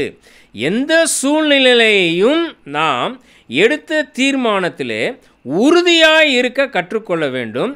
அதனால் எந்த இழப்புகளையும் சந்திக்க நாம் ஆயத்தமாய் இருக்க வேண்டும். அது எப்படிப்பட்ட உறவுகளாக இருந்தாலும், யாராக இருந்தாலும், எவ்வளவு பெரிய சக்திகளாக இருந்தாலும், நாம் கிறிஸ்துவுக்காக தீர்மானமாய் வாழ்கிற வாழ்க்கையிலே யாரும் நமக்கு குறுக்கிடு வந்தாலும் தீர்மானத்தை விட்டு விலகி போகாதவர்களாய் நாம் இருக்க வேண்டும். இதுதான் இந்த புத்தி உள்ள கன்னியரும் புத்தி இல்லாதவர்களும் நமக்கு கற்றுக் கொடுக்கிற பாடம். இந்த புத்தி உள்ளவர்கள் சரியான ஞானத்தோடு செயல்பட்டவர்கள். அறிவுடன் கூடிய ஞானம் அவர்களிடத்தில் இருந்தது. புத்தி இல்லாதவர்களிடத்தில் அறிவு மட்டும் இருந்தது. அந்த அறிவு சரியான ஞானத்தோடு கிறிஸ்துவுக்காக வாழ அவர்களுக்கு எந்த உதவியையும் செய்யவில்லை. கிறிஸ்துவுக்கு பிரியமாக வாழ்வது எப்படி, கிறிஸ்துவின் சித்தம் என்னவென்பதை அறிந்து கொள்வது, கிறிஸ்துவுக்காக நாட்களை பிரயோஜனப்படுத்தி கொள்வது, இப்படிப்பட்ட நிலையில் இல்லாமல் ஒரு பெயர் கிறிஸ்தவர்களாய் வாழுகிற சூழலில்தான் அந்த புத்தி இல்லாதவர்கள் நமக்கு எடுத்து காட்டுகிறார்கள். ஆனால் புத்தி உள்ளவர்கள் இவைகளிலிருந்து மாறுபட்டு அறிவுடன் கூடிய ஞானத்தோடு வாழுகிறவர்கள் ஆவியின் பண்புகளோடு கிறிஸ்துவுக்காக எப்படி வாழ வேண்டும் என்பதை கற்றுக் கொடுக்கிறார்கள். அடுத்து புத்தி உள்ளவர்கள் சரியான எதிர்நோக்கு அவர்களிடத்தில் இருந்தது. எந்த வேளையிலும் மணவாளன் வரட்டும், எப்பொழுது வேணாலும் வரட்டும், நான் சரியான ஆயத்தத்தோடு நான் இருப்பேன். எந்த வகையிலும் வஞ்சனைகளுக்கு நான் இடம் கொடுக்க மாட்டேன். எந்த வகையிலும் நான் எச்சரிக்கையாக இருப்பேன். எந்த விதமான பொய்களையும் நான் நம்ப மாட்டேன். மாறாக நான் என்ன செய்வேன் என்றால், விழித்திருந்து எப்பொழுதும் ஜெபம் பண்ணுவேன். லௌகீக காரியங்கள் என்னை எந்த விதத்திலும் தாக்கி விடாதபடிக்கு எப்பொழுதும் ஆயத்தம் உள்ளவனாய் இருப்பேன். என்னுடைய மனம் திரும்புதலின் வாழ்க்கையும் மறுரூபப்படுத்தப்பட்ட புதிதாக்கப்பட்ட வாழ்க்கையும் புதுப்பித்து கொண்டே இருப்பேன் என்ற அந்த நிலையிலே நான் ஆயத்தமாக இருப்பேன். அடுத்து புத்தி உள்ளவர்கள் எடுத்த தீர்மானம் என்னன்னா, சரியான தீர்மானம் எடுக்கிறாங்க. எந்த வகையிலும் காம்ப்ரமைஸ் பண்ணலை. எந்த விதமான நெருக்கமான உறவுகளுக்கும் அவர்கள் இடம் கொடுக்கவில்லை. யாரையும் கடவுளுக்கு ஈக்குவலாக கொண்டு நிற்க வைக்கல. எந்த வகையிலும் ஒத்து போகவில்லை. இல்லை, இப்படிப்பட்ட நிலையிலே நாம் வாழ நாம் கற்றுக்கொள்ள வேண்டும். சரியான தீர்மானங்களை எடுக்கிறவர்களாக நாம் இருக்க வேண்டும். அப்படிதான் இந்த நாட்களில், கடைசி நாட்களில் இருக்கிற நாம் மணவாளனை எதிர்கொள்ள சரியான ஆயத்தத்தோடு அவரை எதிர்கொள்ளுகிறவர்களாக நாம் இருப்போம். இந்த தீர்மானம் எடுக்கிறதுல தான் இன்றைக்கி அநேக நேரத்தில் நம்ம பின்தங்கி போகிறதுனாலே, எப்பொழுதெல்லாம் தீர்மானம் எடுக்க பின்தங்குகிறோமோ அப்பொழுதெல்லாம் உலகத்தோடு நாம் ஒத்துப்போய் கொண்டே இருக்கிறோம். உலகத்தோடு காம்ப்ரமைஸ் ஆகிக்கொண்டே இருக்கிறோம். அந்த சூழல் என்ன செய்யும்னா, ஒரு நாளிலே முற்றிலும் நான் ஆயத்தமற்றவனாக மணவாளனோடு அவருடைய சந்தோஷத்தில் பங்கெடுக்க முடியாமல் போகிற ஒரு நிலைக்கு நான் வந்து விடுவேன். இன்னொன்று என்னென்னா, இந்த சரியான தீர்மானத்தை எடுத்து நான் சரியான வாழலை, சரியான எதிர்நோக்கு என்னிடத்துல இல்லை அப்படின்னு சொன்னால், நான் எல்லாவற்றிலையும் இந்த புத்தி இல்லாதவர்களைப் போல கடைசியில் செயல்படுகிறவர்களாக இருப்பேன். எல்லாம் சரி வரும்போது பார்த்துக்கலாம் அப்படின்ற அந்த எதிர்நோக்கு இல்லாததுனால அப்புறமா பார்த்துக்கலாம், அப்புறமா செஞ்சுக்கலாம் அப்படின்னு தாமதமாய் செயல்படுகிறவனாக நான் காணப்படுவேன். ஆனால் நான் சரியான எதிர்நோக்கு எனக்குள் இருக்கும்போது, சரியான ஆயத்தம் எனக்குள் இருக்கும்போது, அறிவுடன் கூடிய ஞானம் எனக்குள் இருக்கும் பொழுது, நான் சரியான நிலையிலேயே எந்த விதமான தாமதமும் இல்லாமல் எல்லா சூழ்நிலையிலேயும் ஆண்டவருக்காக ஆயத்தப்படுகிறவனாய் ஒருவனாய் இருப்பேன். அப்படிப்பட்ட ஆயத்தத்துக்கு நேராய் ஆண்டவர் நம்மை வழி நடத்துவாராக. ஆமென்.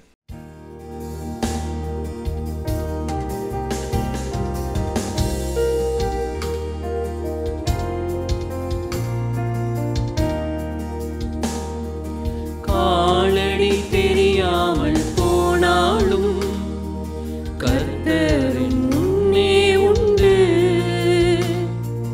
காலடி தெரியாமல் போனாலும் கர்த்தரின் முன்னே உண்டு. சமுத்திரம் ஒதுக்கி வழி காட்டுவார், நம்பி நான் முன் செல்லுவேன். சமுத்திரம் ஒதுக்கி வழி காட்டுவார், நம்பி நான் முன் செல்லுவேன். இயேசுவை நம்புவேன், நாளெல்லாம் நான் பின்பற்றுவேன். என்னை அவரிடம் ஒப்படைப்பேன், வெட்கப்பட்டு போக மாட்டேன். இயேசுவை நம்புவேன், நாளெல்லாம் நான் பின்பற்றுவேன். என்னை அவரிடம் ஒப்படைப்பேன், வெட்கப்பட்டு போக மாட்டேன்.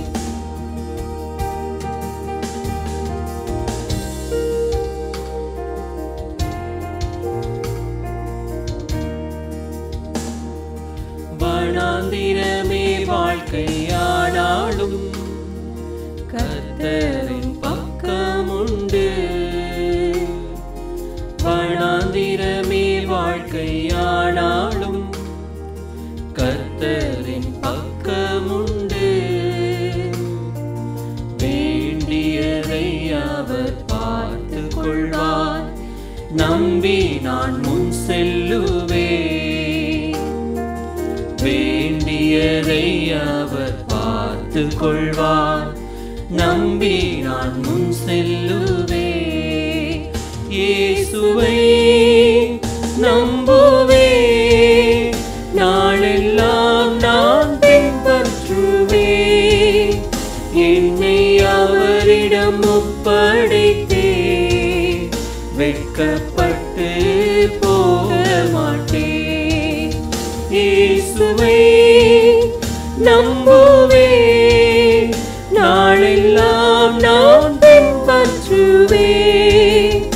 என்னை அவரிடம் ஒப்படைத்தேன், வெட்கப்பட்டு போக மாட்டேன்.